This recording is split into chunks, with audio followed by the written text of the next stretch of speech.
Hey there, Disney TCG enthusiasts. If you're like me, you'll have friends wanting to attend the Lorcana launch event with you. Here's a quick video you can show them to teach them how to play Lorcana. The goal of Lorcana is to be the first player to gather 20 lore points. You achieve this by sending your characters on a quest. Intrigued? Let's break it down. Lorcana cards come in four types: actions, songs, items, and characters. You can tell what they are by the center of their card. During your turn, you can place one card from your hand into your inkwell. However, the card you pick must have this symbol around its cost. Cost is in the upper left-hand corner, right here. When you play a card in your inkwell, it goes face down. Your ink is what lets you play cards. To play a card, you must exert a number of ink cards in your inkwell equal to that card's cost. Exerting is just turning them sideways, but don't fret. All your cards refresh at the beginning of your turn. Actions and songs are cards that both have one-time uses. Actions and songs both are played, activated, and then immediately discarded. Songs, however, can be played by exerting a character for its cost instead of using cards in your inkwell. However, the character's cost must be equal to or higher than your song's cost. Item cards, when played, stay on the field until removed by your opponent. Each item has a unique effect that triggers when its conditions are met. If an item needs to be exerted or has a cost, you can only use that during your turn. Now let's go over character cards, arguably the most important cards. Characters enter the field like items,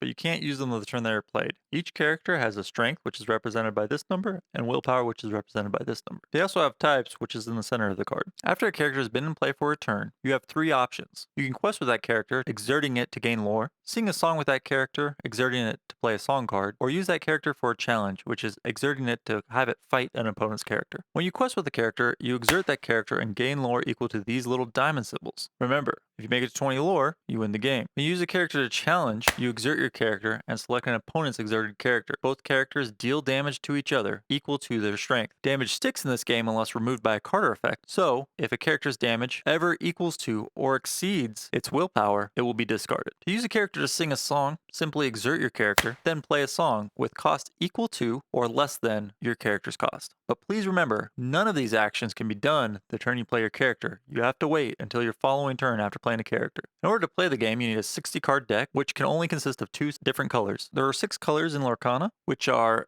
yellow, purple, green, red, blue, and gray. You can tell what color a card is based on this little symbol and the color of its border. Also, your deck can only have 4 copies of the same card in it.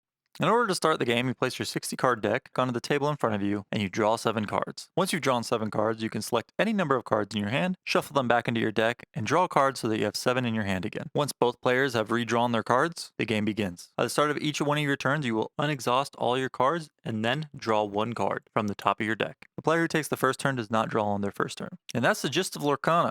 I'm sure your friends can clear up any questions you still have about the gameplay. If you're about to enter a starter deck tournament like me, please subscribe. Tomorrow I'll be going over which starter deck is the best and how to play each starter deck, depending on which one you get. And I wish you luck in your game.